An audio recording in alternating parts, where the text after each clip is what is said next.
좋습니다. 잘 오셨습니다. 우리 예배분하고 한 번 더 인사하시겠습니다. 반갑습니다. 축복합니다. 잘 오셨습니다.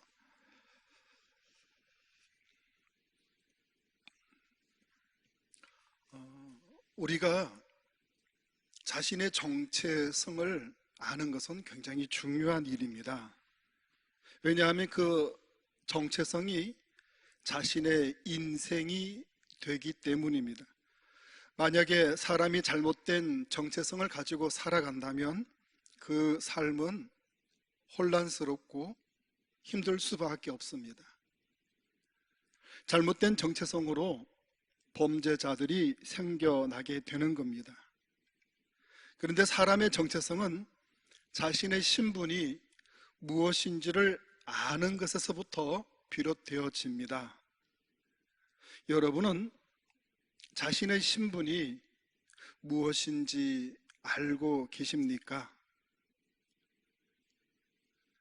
물론 세상에서의 직업이 그 사람의 신분을 나타낼 수도 있습니다. 그러나 직업이 자신의 신분일 수만은 없습니다. 세상에 판, 검사, 변호사, 경찰, 의사 같은 그런 직업이 있지만은 그런 직업의 사람이라도 그 정체성이 올바르지 못하다면 그 사람은 얼마든지 도둑이 될 수가 있습니다.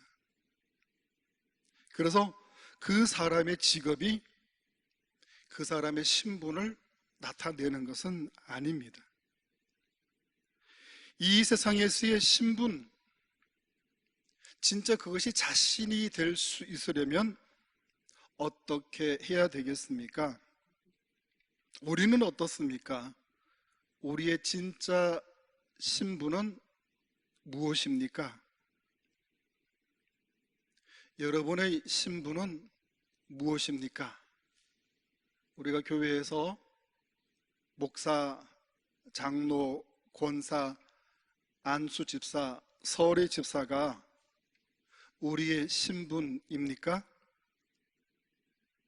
그것은 직분이지 신분은 아닙니다. 더군다나 교회의 직분은 자신이 정할 수가 없습니다. 신분 역시 마찬가지로 자신이 신분을 정할 수가 없습니다. 만약에 교회의 직분이 자기의 신분인 줄 알고 그 직분을 주장하는 사람이 있다면 그 사람으로 인해서 교회는 혼란스럽고 시끄럽고 힘들 수밖에 없습니다. 교회의 직분은 절대로 그 사람의 신분이 될 수가 없습니다. 교회의 직분은 세상에서처럼 그 사람의 지위를 나타내는 감투가 더더구나 아닙니다. 교회에 대해 전혀 모르는 사람이 친구 중에 교회 장로님이 있었습니다. 이 친구 되는 장로님이 장로가 된 지 오래되었습니다. 오랜만에 친구 장로님을 만나게 된 친구가 이렇게 물어봅니다. 야, 너 장로 된 지 오래됐지? 근데 교회는 장로가 제일 높다며. 올해 장로 몇 호봉이야? 교회에서 월급 얼마나 받아? 그렇게 물어보더랍니다. 세상 직장에서처럼 장로님도 교회에서 월급을 받는 줄 알고 있더랍니다. 교회에서 장로님이 제일 높은 직책인 줄로 알고 있더랍니다. 세상 사람들은 그렇게 생각할 수 있습니다. 그러나 교회 직분이 그 사람의 신분이 아닙니다. 오히려 교회에서 직분을 받고 항존직이 되는 것은 더 낮아지고 더 많이 섬기는 봉사자가 되라고, 그리고 주님처럼 살라고 교인들이 투표해서 세운 직분자라는 것을 알아야 됩니다. 교회 직분은 투표를 통해서 다른 교인들이 정해준 겁니다. 그렇다면 우리의 신분도 내 스스로가 정할 수 없는 다른 누군가가 정해주는 거라는 것입니다. 우리의 신분은 누가 정해주겠습니까? 우리의 신분은 무엇입니까? 우리의 신분은 하나님께서 정해주시는 겁니다.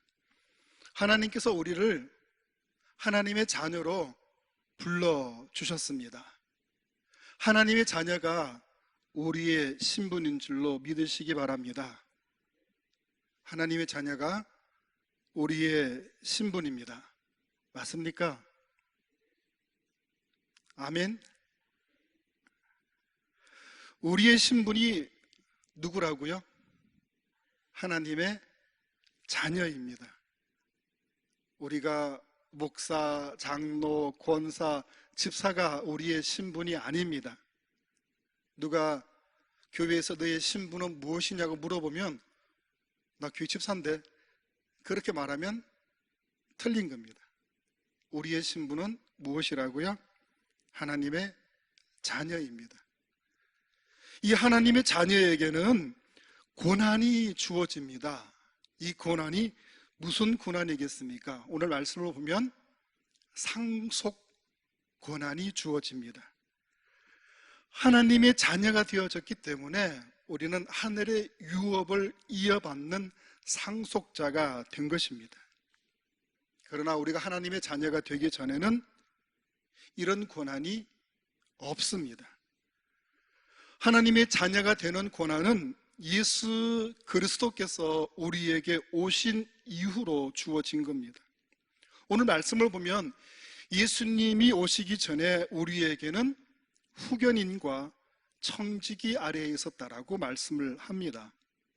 후견인과 청지기는 한 집안의 재산을 상속권이 없이 그 집안의 재산을 일시적으로 다스리고 관리하는 사람입니다.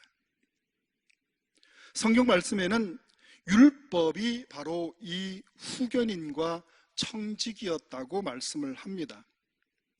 그래서 우리는 후견인과 청지기와 같은 율법 아래에 놓여져 있었던 사람이었습니다.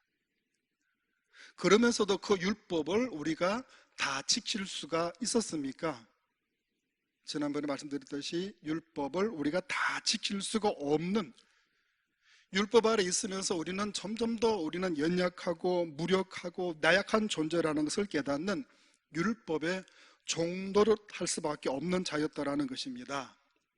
그러나 하나님의 때가 찾아 예수님이 오셔서 율법 아래에서 종노릇하는 우리의 신분을 하나님의 자녀의 신분으로 변화시켜 주신 겁니다. 하나님의 자녀가 된 우리는 이제 예수 그리스도의 영을 받아 하나님을 누구라고 부를 수 있게 되어졌습니까? 아빠, 아버지라고 부르게 되어졌다는 것입니다. 우리가 누구이기 때문에? 하나님의 자녀이기 때문에 하나님이 우리의 아버지가 되신 겁니다. 여러분, 종과 자녀는 큰 차이가 있습니다. 무슨 차이겠습니까? 오늘 말씀을 중심으로 보면 종은 상속권이 없습니다. 그러나 자녀는 상속권이 있습니다. 하나님은 우리를 자녀 삼으시고 하나님 안에 있는 모든 신령하고 좋은 것들을 받아 누릴 수 있도록 우리에게 이 특권을 주신 겁니다. 이 상속의 권한에 대해서 하나님의 자녀로서 오늘 우리가 올바른 이해를 하는 시간이 될 수 있기를 바랍니다. 여러분, 하나님의 자녀는 무엇을 상속받는다고요? 하늘의 유업을 상속받는 자라는 사실입니다. 하나님의 자녀로서의 상속을 우리가 착각하지 말아야 될 것은 세상에서의 재산처럼, 세상에서의 재산을 상속받는 것처럼 착각하지 말아야 한다라는 것입니다. 오늘 말씀을 보면 사도 바울은 우리에게 다시 초등 학문으로 돌아가지 말 것을 선언합니다. 세상의 초등 학문은 이 세상을 살아가는 지식과 원리, 그리고 사람의 양심과 율법을 의미하는 것입니다. 하나님이 이스라엘 백성들에게 주신 율법에는 사람의 이 내면을 구성하는 중요한 원리들이 들어가 있습니다. 사람들이 관계 속에서 공동체를 이루어가면서 신앙생활을 할 수 있는 그런 원리들이 주어져 있다는 것입니다. 우리가 율법 하니까 율법을 따라 사는 것이 나쁜 것인가 라고 그렇게 착각할 수 있는데 그렇지 않습니다. 다만 우리가 예수 그리스도를 믿고 거듭난 후에 이 세상의 지식, 세상의 원리, 그 방식으로 사는 것은 더 이상 믿음의 방식이 될 수가 없다는 것입니다. 물론 율법의 행위와 양심을 따라 살면 의로운 삶을 살아갈 수가 있을 것입니다. 그러나 수요일 우리 갈라디아서를 하면서 누누이 말씀드렸지만은 사람이 율법을 완전히 지킬 수가 있느냐 하는 것입니다.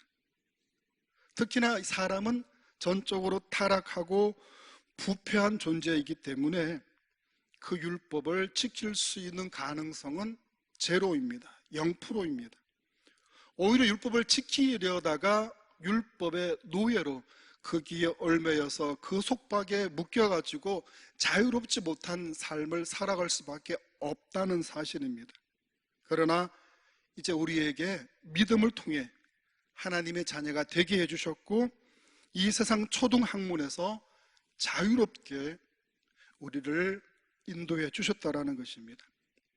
이 자유로움은 우리가 하나님의 자녀로서 하늘 유업을 이어받는 상속자가 되게 주셨다라는 것입니다.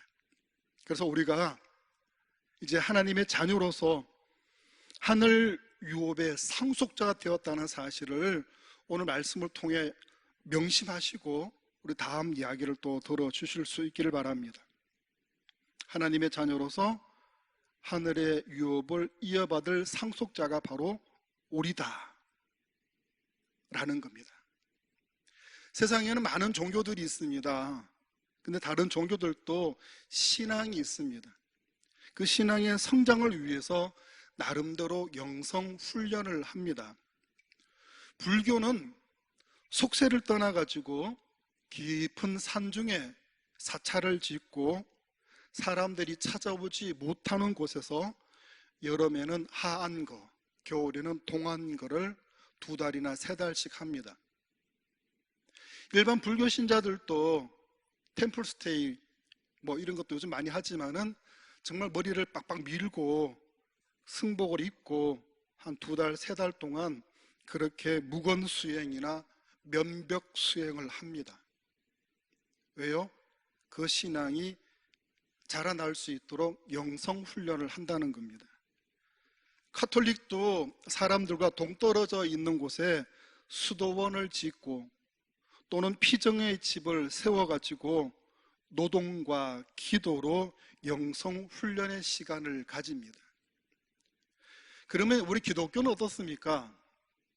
기독교도 기도원이라는 곳이 있지만은 그러나 본질적으로 교회는 세상 중심에 한가운데 많은 사람들이 있는 곳에 교회가 세워지게 되어져 있습니다. 사람들과 떨어져서 사람들에게 방해받지 않는 그런 곳에 교회가 세워지는 곳이 아니고 사람들이 많은 곳에 세상 한가운데 교회가 세워지게 되어졌다는 것입니다. 우리 기독교의 영성은요, 사람을 떠나는 것이 아닙니다. 어떤 유혹과 미혹과 시험을 떠나서 방해받지 않는 곳에서 영성 훈련을 받는 것이 기독교의 영성이 아닙니다. 우리 기독교는 늘 세상 한가운데서 수많은 사람들과 함께 어떤 문제들과 어떤 일들과 소란스럽고 혼잡하고 많은 유혹과 미혹과 시험들이 넘쳐나는 곳에서 우리의 영성을 키워내야 하는 곳이 바로 기독교의 영성입니다. 그러니 기독교 영성이 불교나 천주교보다 더 강할까요? 아니면 약할까요? 약할까요? 강해야 됩니다. 강해야 됩니다. 여러분, 사람 없는 곳에, 조용한 곳에 가서 그거 누가 못합니까? 그러나 많은 문제들이 있고 소란스럽고 시끄럽고 일이 번잡하고 유혹과 미혹이 많은 곳에서 내 신앙의 성장을 이룩하려고 그러면 우리 기독교의 영성은 다른 종교들 영성보다 더 강하고 강할 수밖에 없다는 사실을 우리는 가져야 됩니다.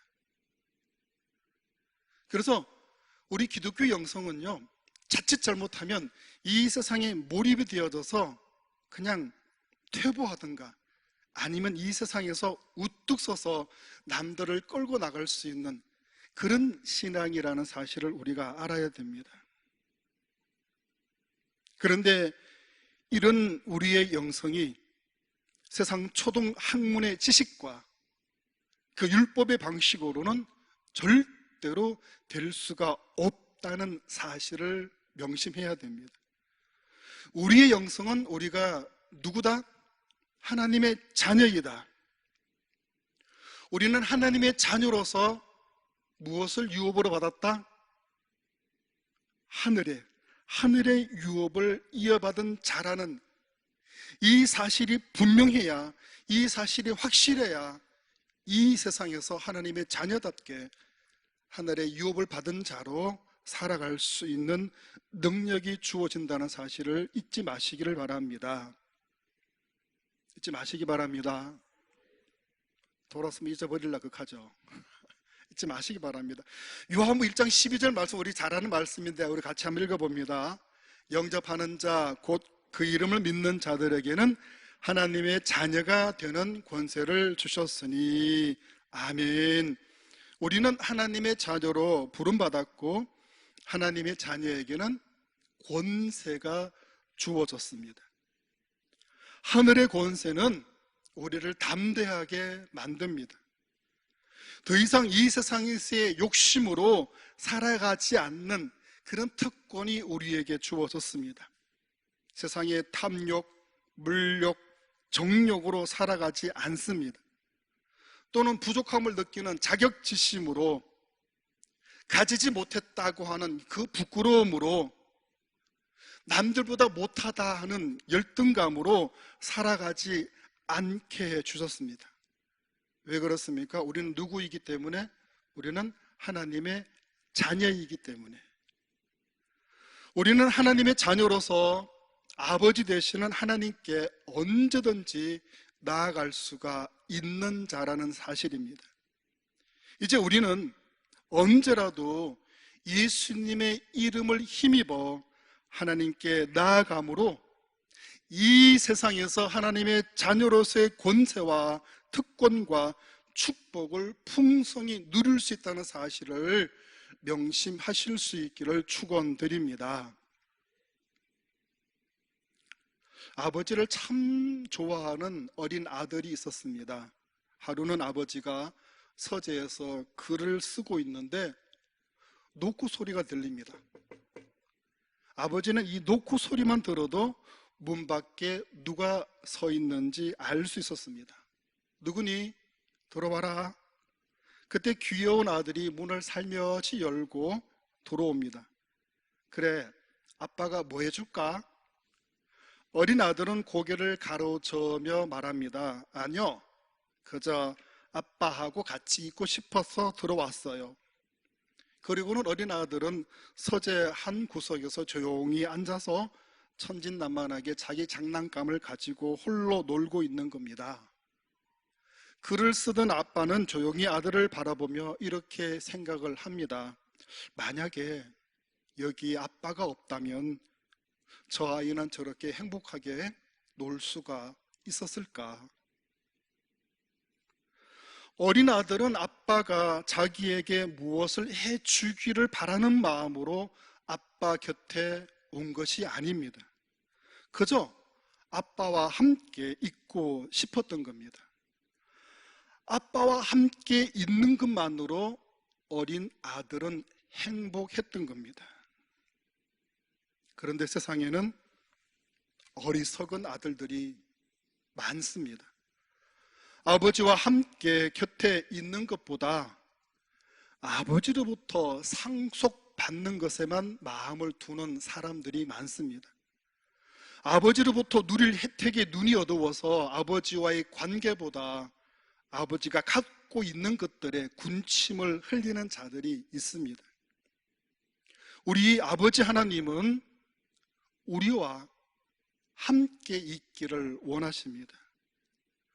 아버지와의 관계에 중심을 두고 아버지는 우리와 그저 풍성한 교제와 사귐을 나누기를 원하시고 계시는 겁니다. 우리가 살아가다가 때때로 우리 삶에 있어서 불편하고 불리한 것들이 있더라도 하나님의 자녀로서 우리가 아버지와 함께 길을 걸어간다면 그것이 아버지께서 우리에게 풍성한 은혜를 주시는 그런 길이 될 줄로 믿으시기 바랍니다. 왜 그렇습니까? 우리는 하나님의 자녀이기 때문에 우리 아버지 되신 하나님께서 하늘의 유업을 우리에게 풍성히 주실 것이기 때문입니다. 우리 모두가 하나님의 자녀답게 어떤 상황에서라도 어떤 형편에서라도 우리 아버지와 함께 그 길을 걸어갈 수 있는 그런 축복된 자녀들이 될 수 있기를 축원드립니다. 사도 바울 당시에 유대 기독교인들은 예수님을 믿으면서도 율법이 정한 날과 달과 절기와 해를 계속 지켜야 구원을 받는다라고 주장을 했습니다. 지금 예수님을 믿는 우리도 그 유대 기독교인처럼 이것을 지켜야만 율법을 지켜야만 구원을 받는다라고 주장하는 그런 생각을 가지고 예수님 믿는 사람들이 있다는 사실입니다. 교회를 다니고 봉사를 하고 헌금을 하는 행위가 하나님께 인정받기 위한 동기로 하는 경우가 바로 그 같은 경우라는 것입니다. 교회에 나와 예배드리지 않는 날은 마치 하나님께 벌받을 것 같고 마음이 불편하기 때문에 주일날 일어나기 싫지만 그래도 뒤적뒤적이면서 교회를 나온다면 우리는 다시금 율법으로 돌아가는 그런 신앙생활을 하고 있다는 것을 우리가 알아야 됩니다. 그렇게 불편한 마음으로 교회에 와 앉아 있으면 그 예배의 자리가 어떻겠습니까? 그 마음에는 진정으로 주님께 감사하는 것도 또 은혜를 깨닫는 것도 없는 형식적인 모습만 남아 있을 것입니다. 여러분, 그런 모습으로 교회 생활한다면, 예배를 드린다면 우리는 다시 율법으로 돌아가서 율법의 종도로 타는 그런 신앙이 될 수밖에 없다는 겁니다. 그렇다면 그럼 주일날 내 피곤하면 교회 안 나와도 되나? 그런 것은 아닙니다. 그것은 말하는 것이 아닙니다. 요즘 현대인들은 주일에도 바쁜 일들이 많이 생깁니다. 옛날 농사만 짓던 이 농경사회에 얼마든지 주일을 지킬 수 있는 그런 현대의 모습이 아니라는 것입니다. 우리가 예배 드리기 위해서 주일날에는 버스도 운행을 해야 되고 택시도 운행을 해야 되고 전기도 공급되어져야 되고 수도도 나와야 되고 뭐 이런 여러 가지 것들이 주일에도 일할 수밖에 없는 그런 환경을 우리는 살아가고 있다는 것입니다. 주일 예배 드리지 못하면 수요 예배도 있고 요즘 금요 기도회는 쉬지만은 새벽 기도도 있습니다. 이전 교회의 어떤 분은 이 3교대 근무로 주일 낮에 근무가 잡히면 그분은 꼭 주일 새벽 기도를 하고 직장에 출근하고 하는 것을 봤습니다. 그것도 여의치 않으면 수요 예배에 참석하는 것을 봤습니다. 만약에 그것도 여의치 않으면 운전하면서 방송을 들으면서 그 운전하면서도 하나님과 함께하는 그런 모습을 본 적이 있습니다. 하나님의 자녀가 다른 교인들에게 보여지기 위해서 예배에 참석하는 모습이 되어져서는 안 된다는 것입니다. 물론 한 주 내내 교회에서 보이지 않는다면 다른 교인들은 그 사람은 한 번도 예배 드리지 않는 것처럼 그렇게 볼 수가 있을 겁니다. 그러나 피치 못할 상황에서 혼자서 예배 드리는 것은 우리 하나님만이 아시는 신앙의 모습입니다. 날이 되고 달이 되고 절기가 되고 해가 되면 보여지기 위해서 거기에 얽매이는 신앙생활, 이것은 우리의 율법적인 것이고 거기에서 우리는 자유롭게 하나님을 찾는 그런 신앙이 되어져야 한다는 말씀입니다.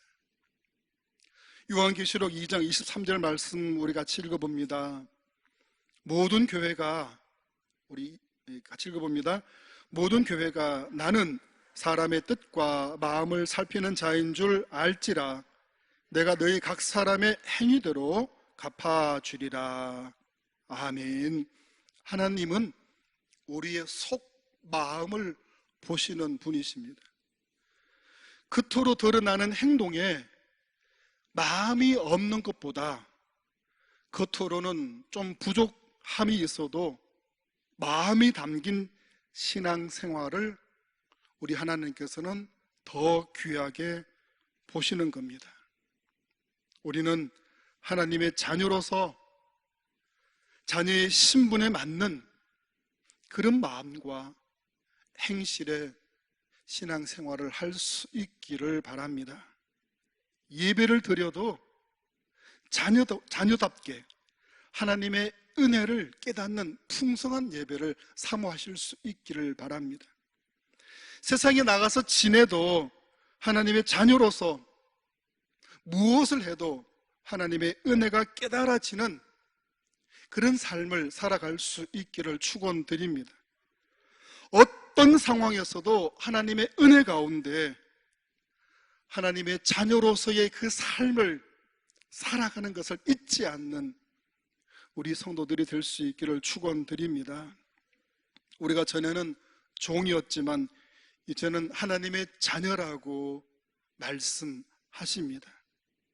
우리를 자녀 삼아주신 아버지 하나님께 정말 감사하는 마음으로 전심을 다해서 드리는 우리의 예배, 우리 아버지는 기쁘게 받아주실 줄로 믿습니다. 하나님의 자녀로서 형제 자매된 우리의 지체들, 우리 성도들을 보며 사랑이 담긴 마음으로 서로 섬기며 봉사할 때 우리 아버지 하나님은 흐뭇해하시고 기뻐하실 것입니다. 하나님의 자녀로서 나에게 새 생명 주신 우리 아버지께 내가 가진 것, 정성을 다하여 드리는 그 헌금을 우리 하나님은 기쁘게 허명하여 주실 것입니다. 이제 우리가 하나님의 자녀라는 것을 잊지 말고 하나님을 사랑하되 우리에게 허락해 주신 형제 자매된 우리의 이웃들을 사랑하는 그런 신앙의 모습으로 하나님 주신 그 축복을 받아 누리는 우리 장성의 모든 식구들이 될 수 있기를 주의 이름으로 축원드립니다.